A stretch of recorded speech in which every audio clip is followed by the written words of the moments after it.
Hello, everyone. Today we are on page 493. We start on page 493 in your workbook, and we are going to talk about 11-1 statistical questions and variables.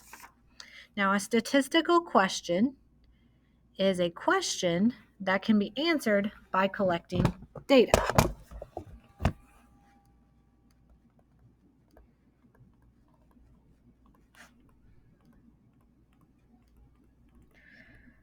Statistical question. I misspelled statistical. Excuse me. It's right above my head, too. Statistical. Can be answered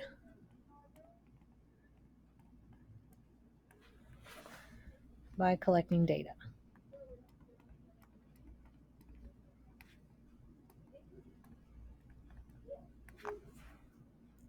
So I've got this histogram in front of me. A state questioned some of its high schools about the price they were charging for prom tickets. The results are summarized in the histogram. And so part A is just wondering, what could the statistical question be that was answered with this data? So we have number of schools and individual ticket cost. So what could the statistical question have been? It could have been, how much does your school charge for a prom ticket?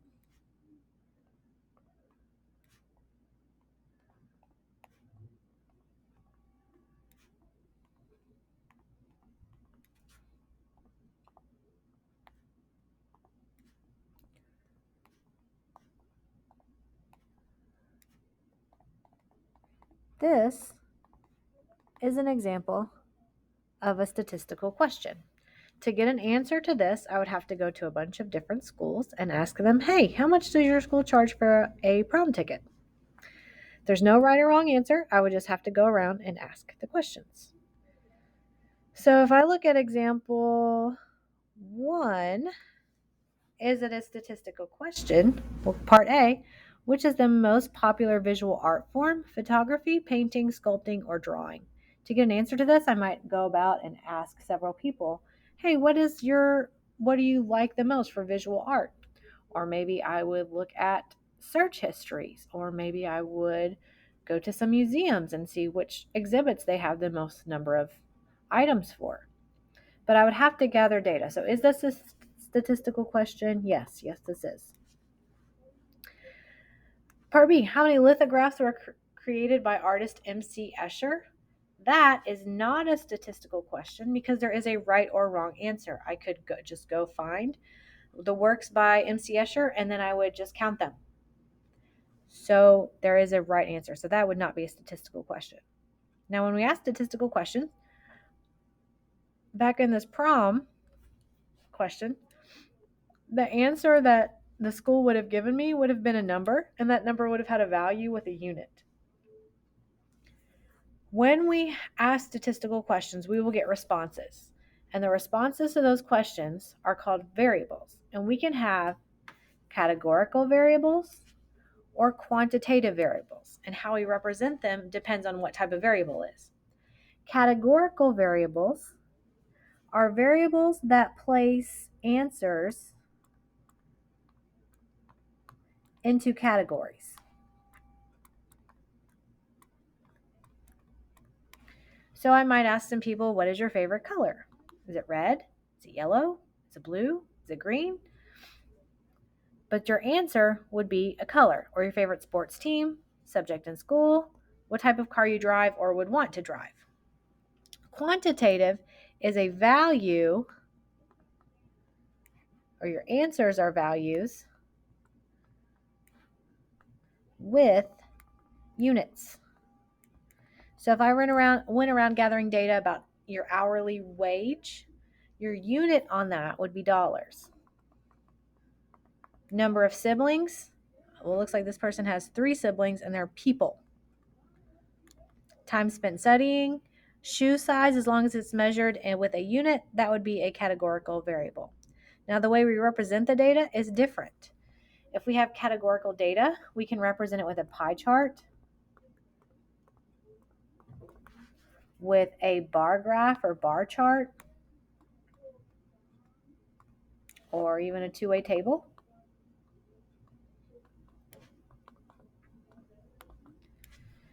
If we have quantitative data, we can represent it with a dot plot, with a histogram, a box plot, stem and leaf plot, or maybe even just a stem plot. If there's two variables against each other, we could call that a scatter plot. So now let's look at some questions, some variables, and identify what type of variable it is. So what's a statistical variable represented by each of the following? So I need to know what's the variable. What's the variable? And is it categorical or quantitative? So in part A, what breed of dog is most likely to be adopted from an animal shelter? So I would maybe go to a bunch of animal shelters and say, hey, what types of breeds are more likely to be adopted? And they would give me an answer. So the variable that I'm measuring is dog breed. And those answers could be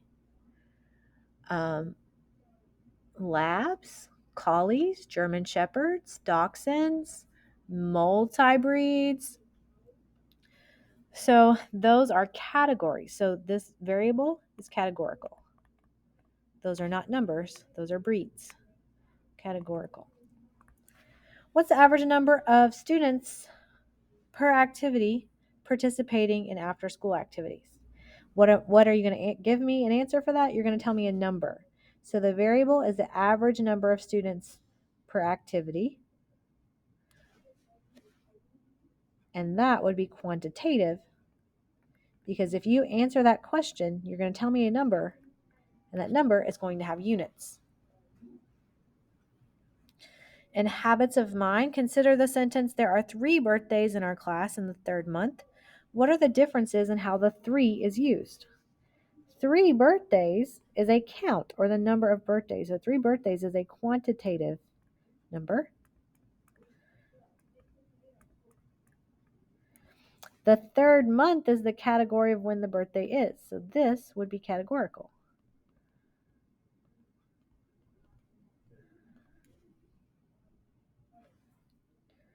Now the other thing we need to know is we need to distinguish between populations and samples. So I've got these images here.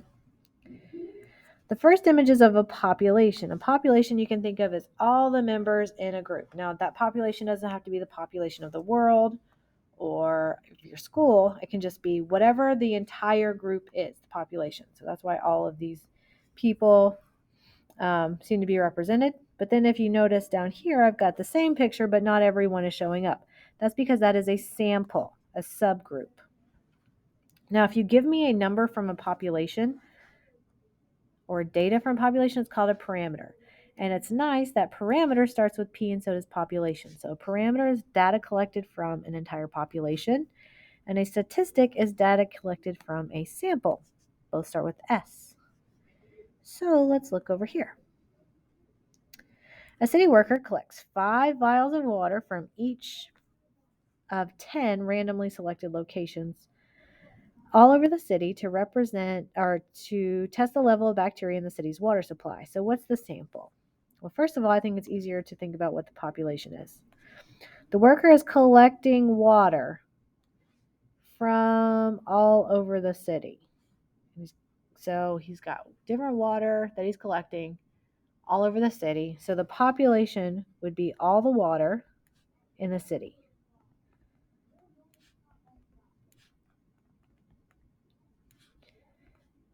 And I'm sure it's really hard to test every single ounce of water in the city.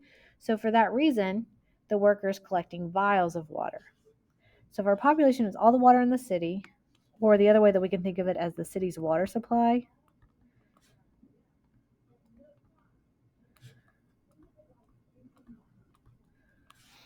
his sample, or the worker sample, would be what was collected. So it would be the 5 vials from 10 selected locations. So the 50 vials of water. because the worker is not going to test every single ounce.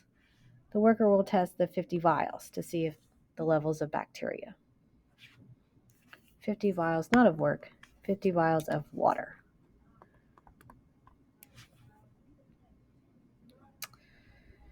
Okay, distinguish between parameter and statistic. All right, in the given data summary, is the given data summary of a parameter or a statistic? Let's see. So 53.2% of a district's eligible voters voted for the sitting U.S. House representative. Well, it says of the district's eligible voters. So that tells me the population would be the eligible voters.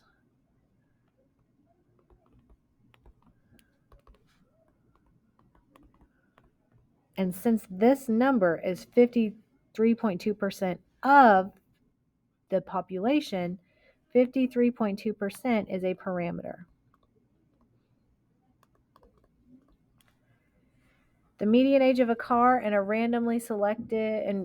randomly selected spaces in the school parking lot is 7 years. Oh, look, they picked randomly selected spaces. So the population here would be all the cars in the parking lot.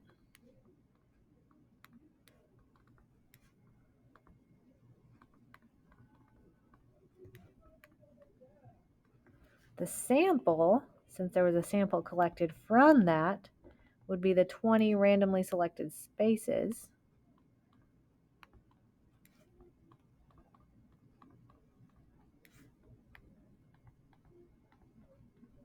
So this median age, that is a statistic.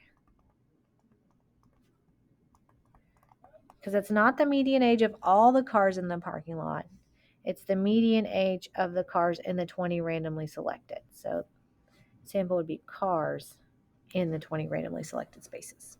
All right, so that includes our lesson for 11.1. Have a wonderful day, and let me know if you need any help.